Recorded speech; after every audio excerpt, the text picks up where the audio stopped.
भी लगातार जारी है। विपक्षी पार्टियां लगातार ये कह रही हैं कि बीजेपी जो अपने दम पर बहुमत में नहीं पहुंच पाई है, ये कहीं ना कहीं नैतिक हार है। और यही सवाल हम लेना चाहेंगे हमारे जो मेहमान हैं उनके साथ। क्या बीजेपी का अकेले दम पर बहुमत में ना पहुंच पाना, भले ही गठबंधन के साथ वो जीत गए, लेकिन ये उनकी नैतिक हार है? ज्योत्सना तिरुनगरी, सबसे पहले मैं आपसे रिएक्शन। 2019, 2024 तीनों अगर देखा गया तो तीनों टाइम पे भी सिंगल लार्जेस्ट पार्टी बीजेपी थी। अभी भी single largest party in the entire country BJP है जी।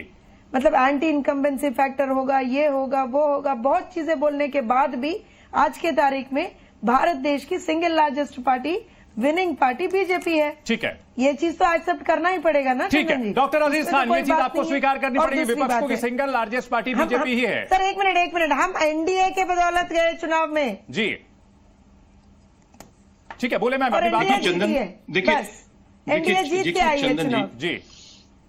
देखिए चंदन जी, हाँ देखिए चंदन जी, तीन अहम मसले हैं, उस पर डिस्कस होना बहुत जरूरी है।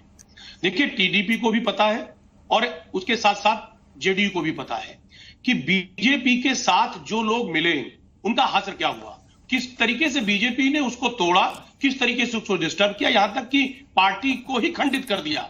चाहे वो महाराष्ट्र का इशू हो, किस तरह माननीय उद्धव ठाकरे जी को किस तरीके से कहां पहुंचाने की कोशिश की गई, चाहे आप देखें कि नवीन पटनायक 2009 में अलग हो गए थे सर, 15 साल पहले अलग हो चुके हैं वो। ठीक है, इस पर सवाल शिवम आप लोगों पर उठाया गया था, आप इसे रिएक्शन लेता हूं। शिवम देखिए, मैं एक ही चीज कहना चाहता हूं, जो जितने भी इंडिया अलायंस वाले हैं जो सुबह को साथ में होते हैं और दोपहर को अलग होकर एक दूसरे को गालियां देते हैं, उनसे तो कम से कम एनडीए को यह भाषण नहीं चाहिए। अगर मैं बात करूं अखिलेश यादव के 2017 में कांग्रेस के साथ चुनाव लड़ा, 2019 में फिर बहन जी के साथ चुनाव लड़ा, 2022-23 में आकर गाली देने लगे, 2024 में इकट्ठे हो गए। अगर मैं बात करूं ममता बनर्जी की, जिनकी तो पैदाइश कांग्रेस से बाहर निकलकर हुई, तमाम चीजें के बाद हुई, लेफ्ट से डंडे खाए, सब कुछ हुआ, फिर लेफ्ट के साथ हो गई। अगर मैं बात करूं लेफ्ट के साथ नहीं हुई शिवम, लेफ्ट के साथ नहीं हुई, ऊपर इंडिया अलायंस में एक ही है भाई। इंडिया अलायंस में, लेकिन इंडिया अलायंस सीटों का बंटवारा तो उसी पर नहीं ऐसा। अच्छा, आम आदमी पार्टी कांग्रेस के साथ है कि नहीं है? नहीं है, लेकिन पंजाब में बेशक अलग लड़ रहे हैं, तो दिल्ली में तो साथ है ना। उनकी स्ट्रेटेजी थी कि जहां नंबर 1 लेकिन दिल्ली में तो साथ है ना। अरे दिल्ली में तो साथ है। अगर सरकार बनती तो एक दूसरे को देते समर्थन के नहीं देते। नहीं, साथ लड़ना किसे कहते हैं? इसे ही कहते हैं भाई, राज्य में साथ मत लड़ो स्ट्रेटेजिकली, लेकिन दिल्ली में आके साथ लड़ो, वो साथ है। ठीक है, साथ है वो। ठीक है, प्रोफेसर अनवर पाशा, आप कितने भी चीखें चिल्लाएं, लेकिन हकीकत यही है, सच्चाई यही है कि जनता ने आपको अपने बल पर सरकार बनाने से वंचित कर दिया है। जनता ने आपको अपने बल पर सरकार बनाने से नकार दिया है। और आपकी कितनी संख्या थी? 303। कहां पहुंच गए आप? और आपको 238, 239 पर पहुंच गए आप। 23 करोड़ हम तो विपक्ष में हैं, हम तो स्वीकार करते हैं, लेकिन आप इस बात को स्वीकार नहीं कर रहे हैं। ये आपकी हार है। ये जनता ने आपको वंचित कर दिया। जो आदरणीय 400 का नारा दिया था, 400 का नारा दिया था, कहां पहुंच गए? दर्द में 400 का नारा दिया था, कहां पहुंच गए? धरातल में पहुंच गए। आज जो फोटो आएगा उसको 400 का नारा दिया था, एक गजब और बात है। पिछले संसद में मतलब 10 करोड़ वोट 99 सीटें वालों की कम है, और जो बहस कर रहे हैं वो तो 1 करोड़ में भी नहीं है, और बहस का स्तर देखो, कहते हैं हार है। लूली सरकार बना करके आप नहीं होता, लंगड़ी लूली सरकार बना रहे हैं।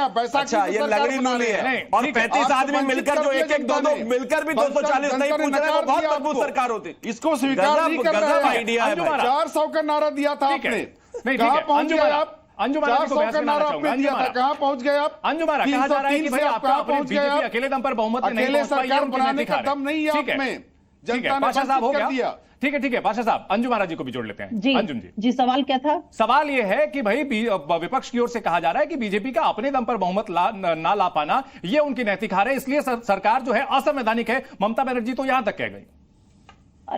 देखिए चंदन जी, बीजेपी इंडी गठबंधन के लोग हैं ना, वो राग अलाप रहे हैं। इन्हें मुझे समझ में नहीं आ रहा है ये किस बात पे खुश है। राष्ट्रीय जनता दल बिहार में आप देख लीजिए 23 सीट पे चुनाव लड़, सबसे फिसड्डी अगर कोई साबित हुआ बिहार के संदर्भ में तो राष्ट्रीय जनता दल साबित हुआ 4, और फिर भी ये जश्न मना रहे। कांग्रेस को देख लीजिए 100 आंकड़ा नहीं कर पाई, ये फिर भी खुश है। इन्हें ये समझना होगा कि हमारा अलायंस कोई पोस्ट पोल अलायंस नहीं है, हमारा अलायंस प्री पोल अलायंस है। अरे इतना इम्पेशेंट और क्यों होते पलटू हैं? राम की जाके सियासत समीक्षा आपको करिए, मुबारक हो। विवेचना करिए, जश्न पलटू मनाने के राम की बजाय। सियासत जनता ने मुबारक हो mandate आपको। जश्न मनाने का नहीं पलटू दिया राम है, की पापा राजनीति साहब। मुबारक हो आपको। जश्न मनाने का नहीं यही दिया है। पलटू साथ नहीं गए तो पलटू राम।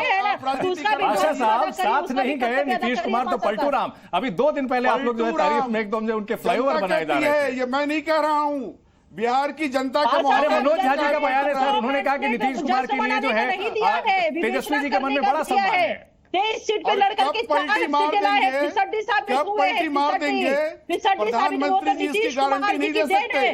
क्या आपके नेता कब को पलटी रोजगार मार मिल गया? देंगे, 17 इसकी महीने गारंटी का प्रधानमंत्री 17 नहीं दे महीने का सकते। रोजगार मिला और डिप्टी सीएम बनने के ये नीतीश कुमार जी की कब देन है। पलटी उनके मार एहसान देंगे, को मानिए कब और इस बात पलटी को मार कभी मत देंगे। भूलिए। ये बिहार 17 की महीने जनता में ने आपको हमने दिया 4 रोजगार, अच्छा, उस आपने दिन नहीं दिया। जो एनडीए संसदीय दल की बैठक के बाद अनंत विजय जी, ठीक है, ठीक है, अनंत विजय जी, जिस तरह से एनडीए की जो बैठक हो रही थी संसदीय दल की, उसमें नायडू साहब और नीतीश कुमार ने जिस तरह से जेस्चर दिया, उसके बाद अब उम्मीदें रही सही भी खत्म हो गई है। क्या आक्रामकता जो इंडी गठबंधन की दिख रही है इसी वजह से है कि उम्मीदें पूरी खत्म हो गई?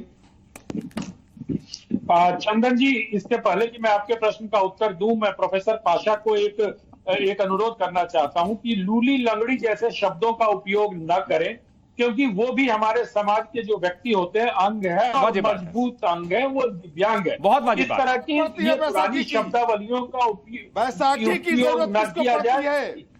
नहीं, देखिए पाशा साहब, जो अनंत विजय जी ने बात कही है बहुत वाजिब बात कही है। नहीं, अनंत, यहाँ पाशा साहब जो शब्द थे उसको निश्चित तौर पर जो है आपको वापस ले लेने चाहिए। बिल्कुल सही बात कही अनंत विजय जी। बैसाखी की जरूरत किसको हाँ पड़ती ठीक है, बैसाखी की बात चलिए, एक बात है। पाशा साहब बेचारे किसको खामोश पड़ती नहीं है? रहेंगे। ठीक है, ठीक इनके है, अनंत विजय जी अपनी बात मैनिफेस्टो पूरी में है, करें। बहुत शब्दों का बैसाखी प्रयोग को करते हैं। अरे पाशा साहब, फिर हम ये पूछ लेंगे कि 2004 और 2009 में जो आपकी सरकार थी वो किस पर थी? अनंत विजय जी का क्लोजिंग अरे रुकिए भाई साहब, ठीक है। कृपया अपने पार्टी जैसा संवेदनहीन रुख मत अख्तियार करिए। जो मैं अनुरोध कर रहा हूं कृपया उसको मानिए।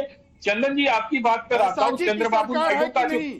अरे भाई चुप रहिए। ठीक है, पाशा साहब हो गया, अपनी बात आपने रख ली सर। भाई आपको पाशा साहब, अरे बीच में ठीक है, पाशा साहब हो गया, ठीक है, समझ गए। ठीक है, उंगली पाशा साहब उठाने समझ से गए, अपनी बात आपकी आपने रख ली। वजन नहीं आ जाएगा। एक कहावत है ना कि if you have the fact bank the fact, if you do not have the fact bank the table. ठीक है। Please don't bank the table. Anant ji, आप अपनी मैं बात ये कर कह लें, रहा हूं कि हमारे पास जिस समय की थोड़ी प्रकार कमी है तो अपनी बात अपना पॉइंट रख लें। जिस प्रकार से नायडू साहब और नीतीश कुमार का रुख है और जिस प्रकार से आरजेडी के सदस्य उनको पलटू राम कह रहे, तो पलटू राम अगर है तो आरजेडी वाले भी तो पलटू राम है। वो भी तो बार बार पलट के नीतीश कुमार के साथ गाली गलौज ठीक करके है। जाते हैं। क्यों जाते हैं वो? ठीक है, ये बहुत सारी बहुत बातें हम यहाँ पर समझने की बहुत जरूरत है। माफी के साथ सभी मेहमानों को हम जो है रोकना चाहेंगे, क्योंकि